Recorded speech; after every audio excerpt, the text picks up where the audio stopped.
The moment the delivered checkmark appeared, my heart didn't just drop, it stopped. I didn't send that text to my boyfriend. I sent it to the man whose name is whispered like a curse in the darkest alleys of Seoul. By the time I realized my mistake, the most dangerous man in the country was already on his way to find me.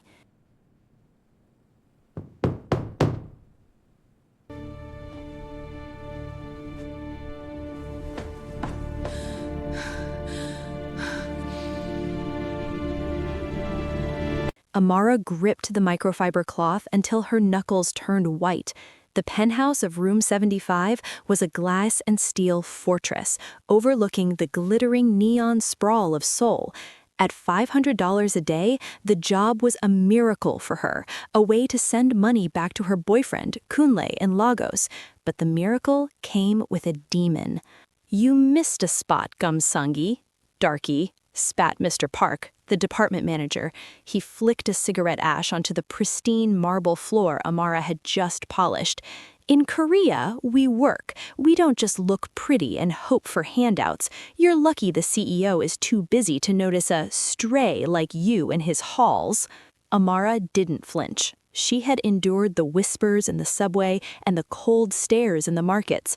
"The floor is clean, Mr. Park. Your manners, however, could use a scrub." Park's face contorted. He raised a hand, ready to humiliate her further, when the air in the room suddenly turned ice cold. The heavy double doors swung open. Kang Han-jun, the CEO, the Shadow King of Seoul. He didn't yell. He didn't even look at Park. He simply walked to the center of the room, his hand-tailored suit absorbing the light. He looked at the ash on the floor, then at Amara's defiant, tear-streaked face. "Mr. Park," Han-jun's voice was a low, dangerous velvet. "I spent 3 billion won on this marble. You just defiled it. And more importantly, you've spent the last 10 minutes defiling my employee's dignity." "Sir, she's just a foreign cleaner."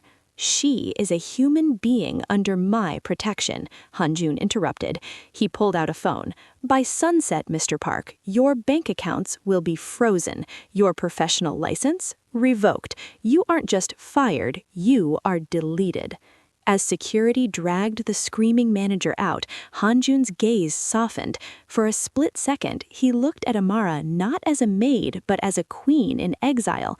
He nodded once and vanished into his private office. Exhausted and trembling with a mix of adrenaline and gratitude, Amara finished her shift.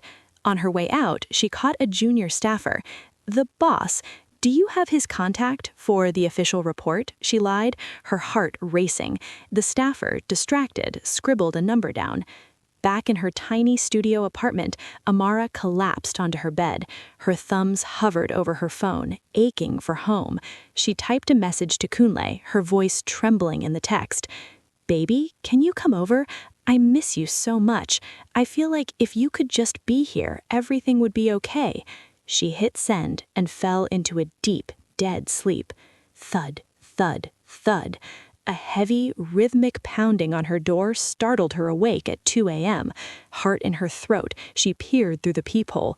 It was him, Kang Han-jun. She opened the door, and before she could speak, he stepped into her small space, bringing the scent of sandalwood and power with him. He didn't say a word. He reached out, his thumb tracing her lower lip, before he leaned down and kissed her. A kiss that felt like a claim, desperate and deep. "You're smart," he whispered against her skin, his eyes burning with an intensity she'd never seen. "I've watched you on the cameras, Amara.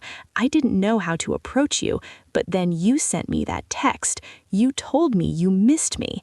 Amara's breath hitched. The number. She hadn't messaged Kunle. She had messaged the Devil of Seoul. "I've waited 18 years to hear those words," Han-jun said, placing a thick, ribbon-wrapped bundle of cash on her scarred wooden table. "I will spoil you. I will make you the most powerful woman in this country. Just tell me, did you mean it?" Amara looked at the money, then at the man who had just destroyed her bully. Her heart screamed mistake, but her survival instinct whispered, play along. I watched her fingers tremble over the stacks of cash, a silent battle between her conscience and her survival playing out in the reflection of her eyes. She doesn't realize that in my world, a mistake is just an opportunity I've already bought and paid for. If she's playing a game, I'll let her win, as long as she stays on my board. The silence in the cramped studio apartment was suffocating. Han-jun stood like a predator in a dollhouse, his presence dwarfing the peeling wallpaper and the single thrifted chair. Amara's heart hammered against her ribs. One word, mistake, and the magic of his protection might vanish. One word, and she might be back on the streets, dodging the shadow of Mr. Park. I will think about it, sir, Amara whispered, her voice barely audible. This is a lot. I'm just a girl from Lagos trying to make ends meet. I don't know anything about your world. Han-jun's eyes darkened, but not with anger. It was a hunger so raw it made her knees weak. He didn't take her hesitation gently. Step by step, he backed her against the door, his hand resting on the wood beside her head. "Don't call me sir when we are alone," he murmured, his breath warm against her ear. "In the office, I am the CEO. In this room, I am the man who hasn't slept since he saw you scrubbing floors with the dignity of a goddess." He leaned in, his lips brushing hers in a slow, possessive kiss that tasted of mint and cold rain. "You said you missed me, Amara. You asked me to come over. I don't give second chances to anyone else, but for you, I'll give you until tomorrow. But know this, once I claim something, I never let it go." He left as quickly as he arrived, leaving the smell of expensive cologne and a bundle of 50,000 won notes that could pay her rent for 3 years. The next morning, the luxury black sedan was already waiting. Amara didn't go back to room 75 to Queen. She was ushered into the executive suite, not with a mop, but with a stylist. "The chairman is waiting," the assistant said, bowing low. The same staff who had ignored her yesterday were now scurrying to bring her tea. In the private office, Han-jun was on the phone. "I don't care if his family goes hungry," he said coldly into the receiver. "Mr. Park dared to touch what is mine, liquidate his assets by noon." He hung up and looked at Amara. The ice in his gaze melted instantly. He walked over and handed her a velvet box. Inside was a black titanium credit card and a key. "No more cleaning, Amara. You are my personal consultant now. You will stay in the penthouse adjacent to mine. I want you close." Amara looked at the card, then at her phone. A message from Kunle sat unopened. "Babe, I'm busy. Don't call tonight." The contrast was a physical ache. She felt the weight of the lie pressing on her chest. But as Han-jun took her hand and kissed her knuckles with a devotion that felt like worship, she made her choice. She would play the part. She would be his smart girl, his missing love. "I will stay," she said, her voice finally steady. "But I have conditions." Han-jun smiled, a rare, dangerous flash of white teeth. "I love it when you negotiate. Tell me, what is the price for your heart?" I watched her walk through the halls of my empire in silk that cost more than her annual salary, and yet her eyes were still searching for a ghost. She thinks she's playing me, hiding her heart behind a wall of gratitude, but I can smell the guilt on her skin like a cheap perfume. I'll give her the world, but if I find out she's dreaming of another man while sleeping in my palace, I won't just break her heart, I'll burn the bridge that leads back to her past. Amara stood on the balcony of her new penthouse, the wind whipping her braided hair. Below, Seoul looked like a circuit board of neon lights. In her hand, she clutched two phones. One was a gold-plated device Han-jun had given her, encrypted and untraceable. The other was her old, cracked android, her only link to the life she left behind in Lagos. She scrolled through her messages to Kunle. "Babe, I got a promotion. I'm sending 2 million naira today." The reply came an hour later. "Safe. Busy with work. Talk later. No, I love you. No, I miss you." The coldness from home was a sharp contrast to the heat she felt every time Han-jun entered a room. A soft click of the door signaled his arrival. Han-jun didn't knock. He owned the air she breathed. He walked up behind her, his chest pressing against her back, his arms circling her waist with a possessive strength.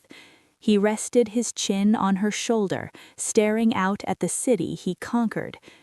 "You're thinking about home again," he murmured, his voice a low vibration against her spine. "Is Korea not enough? Am I not enough?" Amara stiffened. "It's just a lot to take in, Han-jun. Yesterday I was scrubbing your floors. Today your staff bows to me. People are whispering. They call me your black diamond. They think I used charms on you." Han-jun turned her around, his hands cupping her face with a tenderness that felt almost frightening. "Let them whisper. I've already stripped the titles from 3 directors who dared to look at you with disrespect this morning. You aren't a charm, Amara. You are my clarity." He pulled a heavy diamond necklace from his pocket, the blue heart of Seoul. As he fastened it around her neck, his fingers lingered on her skin. "I'm hosting a gala tonight. The elite, the politicians, the vultures. They will try to underestimate you because of your skin, because of your past. But you will walk in as my equal. Do you understand?" "I don't belong there," she whispered. "You belong wherever I stand," he countered, his gaze dropping to her lips. He kissed her forehead, then her nose, before lingering just inches from her mouth. "Don't betray my faith in you, Amara. I have many enemies, but none are as dangerous as a man who feels he's been made a fool." As he left to prepare, Amara's old phone buzzed. A photo arrived from a friend back home. It was blurry, taken at a local lounge in Lagos. In the center was Kunle, laughing, his arm draped around a woman in a wedding dress outfit. The caption read, "Is this not your Kunle? People are saying he's looking for a bride." The diamond necklace felt like a noose. Amara looked in the mirror, the black diamond of a Mafia king, while her world in Africa was quietly moving on without her. She realized then that she wasn't just playing a game with Han-jun, she was running out of places to hide. I watched them sharpening their tongues like knives as she walked into the ballroom, waiting for her to stumble over a word or a fork. They don't understand that I didn't bring her here to fit into their world. I brought her here to burn it down. If one person looks at her with anything less than absolute reverence, I'll make sure their lineage ends with tonight's dinner.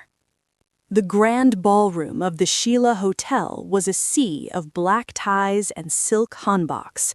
Amara's skin glowed like polished mahogany against her emerald velvet gown, the blue heart of Seoul resting heavily against her collarbone.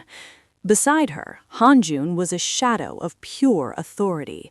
He didn't need to speak. The room parted like the Red Sea as they moved. "Smile, Amara," Han-jun whispered, his hand firm on the small of her back.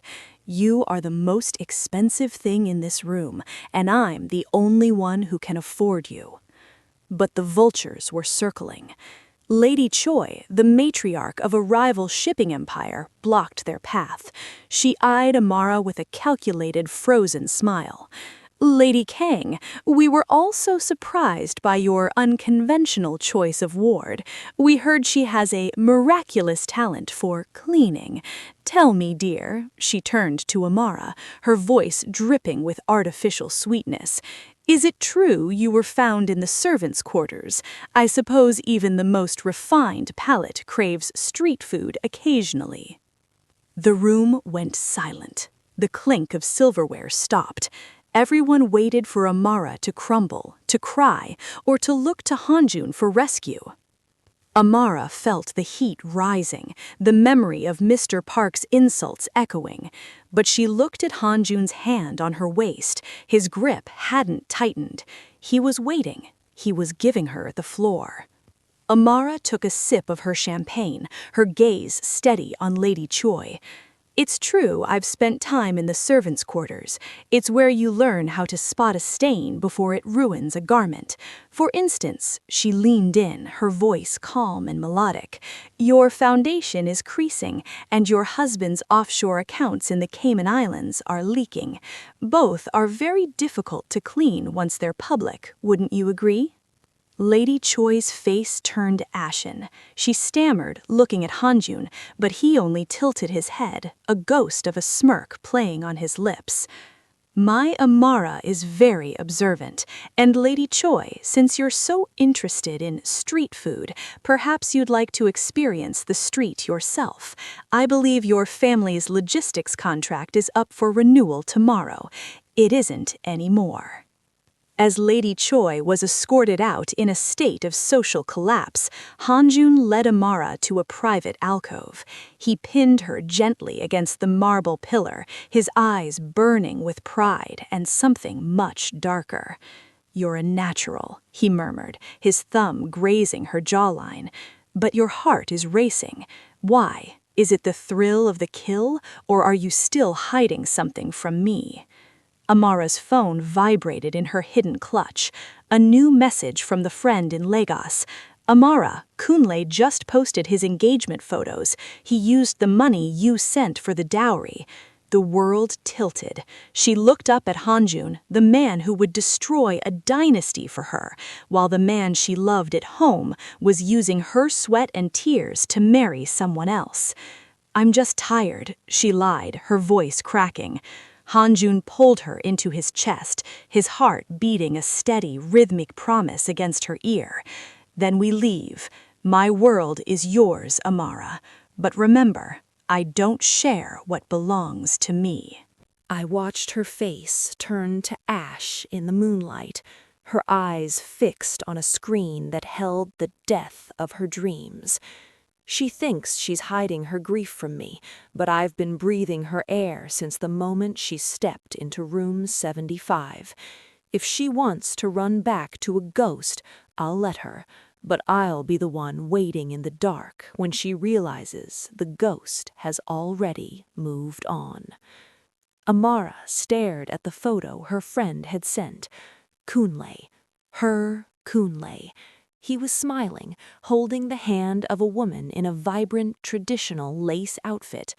The caption was a dagger. He used your money for the dowry. Rage, cold and suffocating, washed over her. She had skipped meals, worked until her back bled, and endured the insults of men like Mr. Park, all to send every won back to a man who had turned her into a human ATM. The door to the balcony slid open. Han-jun stepped in, his presence instantly commanding the room. He saw the phone clutched in her trembling hand, the tears she couldn't hide. Han-jun, she whispered, her voice thick with unshed tears. I need to go home. My mother is ill. I need to see her immediately. Han-jun's eyes narrowed, a flash of something unreadable crossing his face. He knew she was lying. He had seen the messages. He had tracked the bank transfers. But he looked at her, broken, beautiful, and desperate, and his heart, which he thought was made of stone, ached. I will go with you, he said, his voice a low, steady vow. No, Amara said, a bit too quickly. Please, it's a family matter. I need to do this alone. A long, heavy silence stretched between them. Han-jun's jaw tightened. Fine, he finally said. My private jet is ready. Your ticket is booked. Go. But Amara, remember that I am the one who catches you when you fall. 24 hours later, the heat of Lagos felt like a fever dream. Amara didn't go to her mother's house. She went straight to the event center. The music was loud. The SOEB colors were blinding.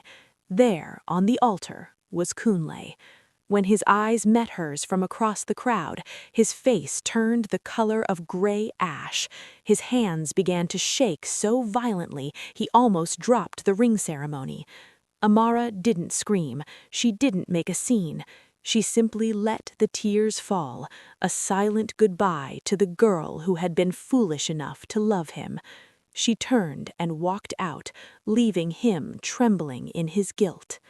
Exhausted and hollow, Amara retreated to the luxury hotel suite Han-jun's assistant had booked for her. She pushed the heavy oak door open, wanting nothing but darkness. But the lights were already dim, and there, sitting on the edge of the sprawling king-sized bed, was Han-jun. Amara gasped, her heart nearly stopping. "Sir, what are you doing here?" Han-jun stood up, his silhouette tall and terrifying against the Lagos skyline. "I know everything, Amara. I saw the texts. I know about Kunle. I wanted to see who you would choose, the man who took your money or the man who gave you the world." Amara fell to her knees, sobbing. "Please, forgive me. Kunle and I suffered so much. He borrowed me the money to get to Korea. I felt I owed him everything. That text message was a mistake, but I was so confused. I saw your feelings for me, but I didn't know if they were real." Han-jun walked to her, lifting her chin so she had to look into his burning eyes. "And now he has married another. Does that change your heart?" "He moved on," Amara whispered, clutching Han-jun's hand. "But even if he hadn't, I realized today that he was my past. You are my life. I love you, Han-jun. I want to feel what is real." Han-jun pulled her into a fierce, protective embrace. "I don't care about the money or the mistakes, Amara. I only care that you are finally mine." I stood in the humid darkness of a Lagos hotel room, watching the woman I worshipped shatter into 1,000 pieces over a man who wasn't fit to shine her shoes. She thinks she's asking for my forgiveness, but she doesn't realize that my mercy is only for her. For him, I have already drafted a death warrant that starts with his bank account and ends with his name.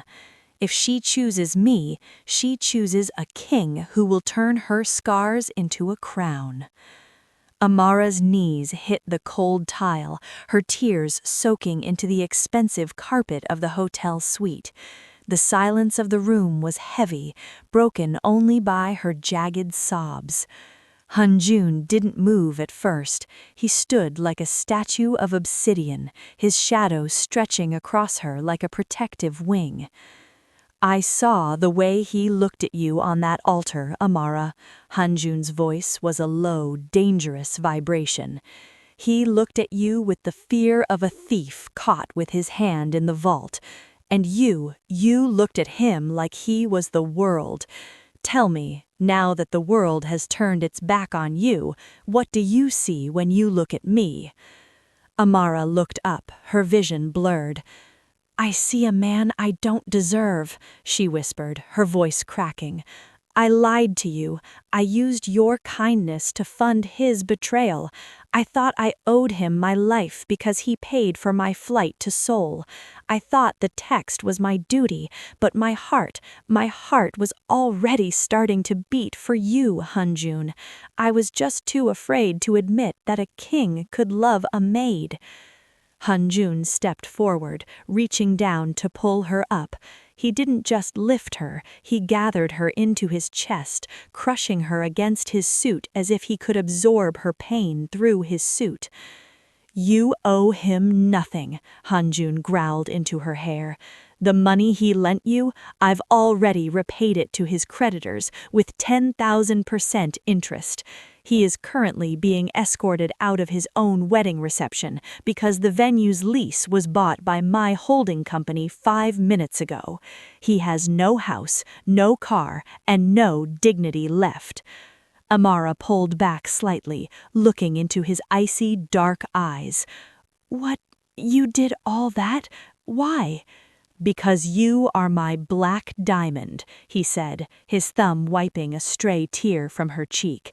And diamonds are formed under pressure. I needed you to see him for what he is, a scavenger. I am a lion, Amara. I don't beg for love, I build empires for it. He leaned down, his forehead resting against hers. The intensity of his gaze was more overwhelming than any physical touch.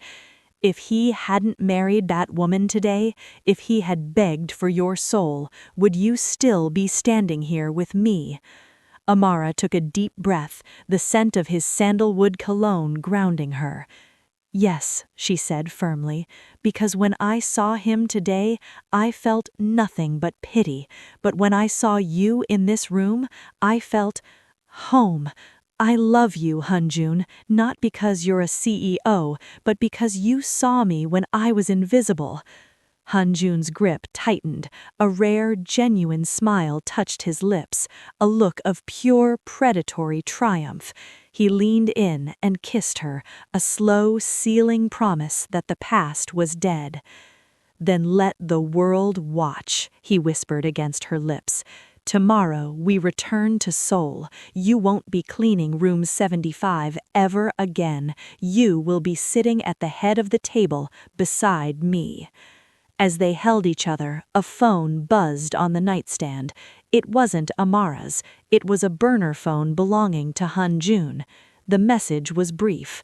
Chairman, the bride's father in Lagos is a silent partner for the Kim syndicate in Seoul. They know you are here. They are moving on the airport. I watched the reflection of the blue sirens dancing against the gold leaf of the hotel ceiling, a silent countdown to a war I had invited to her doorstep. They think that because I am on their soil, I am vulnerable, but they forget that a king is most dangerous when he has something to lose. If the Kim syndicate thinks they can use my woman as a pawn, I'll show them why I am the hand that moves the entire board. Han-jun's thumb hovered over the burner phone, his face a mask of lethal calm.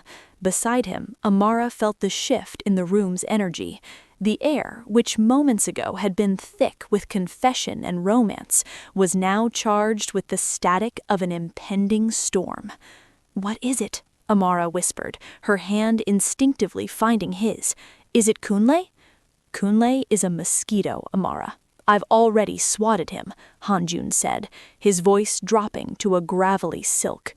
"But the woman he married, her father is the Nigerian connection for the Kim syndicate, my rivals in Seoul. They've been looking for a crack in my armor for 3 years. They just found it in this hotel room." He stood up, pulling a sleek silver handgun from a hidden holster beneath the bed. He checked the magazine with a practiced, terrifying efficiency. "We have 6 minutes before the elevators are locked down. Can you run in those heels, or do I need to carry you?" Amara didn't hesitate. She kicked off the designer stilettos Han-jun had bought her, her bare feet hitting the floor with a soft thud. "I've spent my life running from things much worse than men in suits, Han-jun. Lead the way." They didn't take the elevator. Han-jun led her through a service door, down a narrow concrete stairwell that smelled of damp earth and diesel. Outside, the tropical rain was a torrential curtain. 2 armored SUVs screeched to a halt at the back entrance, their headlights cutting through the gloom like the eyes of a predator. "Get in," Han-jun commanded, shielding her body with his own as they dove into the back seat. As the vehicles roared toward the private airfield, a black sedan lunged from a side street, ramming into their rear bumper. The impact jolted Amara, but Han-jun didn't even flinch. He picked up a radio. "Unit 2, pit maneuver, displace them. No survivors, no witnesses." "Han-jun, wait!" Amara grasped, her hand grabbing his arm. Don't kill for me. I don't want that blood on our hands." Han-jun looked at her, his eyes softening for a fleeting second amidst the chaos. He saw the pure, resilient light in her, the light that had survived the slums of Lagos and the cold halls of Seoul. He sighed and clicked the radio again. "Change of plans. Just disable the vehicles. I want them alive to tell their bosses that I am coming for their headlines." They reached the tarmac just as the Kim Syndicate's local enforcers breached the perimeter. Bullets hissed through the air, sparking against the asphalt. Han-jun pulled Amara toward the open hatch of his private jet. "Go, up the stairs," he shouted over the roar of the engines. As the jet began its taxi, Amara looked out the window. She saw the lights of Lagos fading into the rain, the city that had broken her heart and the man who had mended it. Han-jun sat down across from her, his suit slightly disheveled, a single drop of blood on his white cuff. "You're safe now, Amara," he said, breathing heavily. "Am I?" Amara asked, looking at the blue heart of Seoul still glowing around her neck. Han-jun reached across the aisle, taking her hand and kissing her knuckles. "It's not a cage, Amara. It's an empire, and you just became the Empress." I watched her sleep in the silk shadows of the cabin, her hands still twitching from the adrenaline of the Lagos streets. She thinks the danger stayed on the tarmac, but the most lethal snakes don't hiss in the grass. They whisper in my boardroom. If there is a traitor among my elite, I won't just find them. I'll make their downfall a public spectacle that will haunt the Kim Syndicate for generations. 30,000 feet above the Indian Ocean, the private jet was a silent sanctuary of leather and gold. Amara stirred, the nightmare of the wedding altar still clinging to her skin. She looked across the aisle. Han-jun wasn't sleeping. He sat with a tablet in hand, the glow of the screen illuminating the sharp, ruthless angles of his face. "You should rest," Amara whispered, her voice raspy. "We're safe now." Han-jun didn't look up. His fingers swiped through encrypted files with predatory speed. "We are never safe, Amara. Safety is an illusion sold to those who have nothing worth stealing. Someone leaked our coordinates in Lagos. Someone who knew exactly which hotel I booked under a pseudonym." Amara sat up, the blue heart of Seoul cold against her chest. "One of your men, but they would die for you." "They would die for me as long as the price of their life is lower than the price of their betrayal," Han-jun countered, finally meeting her eyes. "The Kim Syndicate offered a bounty on my head, but they offered a kingdom for yours. They know you are the only pulse in my body that I can't control." He stood up and walked to the small bar, pouring a glass of water for her. As he handed it to her, his phone chimed, a high-priority alert from his head of security in Seoul. His expression shifted from cold to glacial. "What is it?" she asked, her heart beginning to race again. "The coup has begun," he said, his voice a low, terrifying calm. "While we were in the air, the board of directors called an emergency meeting. They're moving to strip my voting rights, citing erratic behavior and misuse of corporate assets for a foreign national. They've frozen the accounts linked to your penthouse." Amara felt a wave of nausea. "Because of me. I'm the reason you're losing your empire." Han-jun stepped closer, his hand tilting her chin up. his scent of sandalwood and steel enveloping her. To them, you are a maid. To me, you are the reason I am going to liquidate their family's fortunes by sunrise. You aren't going in there to defend yourself. You're going in there to watch me execute their careers. He pulled a sleek black laptop from the console and opened a live feed of the Seoul boardroom. In the center of the screen sat Secretary Kim, Han-jun's right hand for 10 years, smirking as he signed a document. There's the Viper. He thinks he's king. He doesn't realize I've already rerouted the oxygen in that building. I watched the heavy oak doors of the boardroom groan under the weight of my arrival, the air inside thickening with the scent of expensive cologne and cheap betrayal. They think they've cut off my oxygen, but they forgot that I own the building, the air, and the very ground they stand on. Tonight, I'm not just reclaiming my throne, I'm crowning the woman they tried to destroy. The lobby of the Kang Group headquarters was a cathedral of glass, but tonight it felt like a war zone. Security teams in black tactical gear stood at every corner, their eyes forward. As the private elevator chimed on the top floor, Han-jun stepped out. He wasn't wearing his usual charcoal suit. He was in jet black silk, looking like the god of death himself. Beside him, Amara walked with a grace that silenced the whispering staffers. She wore a gown of molten gold, her dark skin glowing against the fabric, the blue heart of Seoul resting defiantly on her chest. She wasn't the girl who scrubbed room 75 anymore. She was the storm. Han-jun didn't knock. He kicked the double doors open. Inside, Secretary Kim sat at the head of the long mahogany table, a fountain pen poised over the final deauthorization papers. He looked up, his smirk faltering as he met Han-jun's glacial gaze. "Chairman," Kim stammered, standing up, We didn't expect you back from your excursion so soon. We were just discussing the stability of the company." "Stability?" Han-jun's voice was a low, terrifying velvet.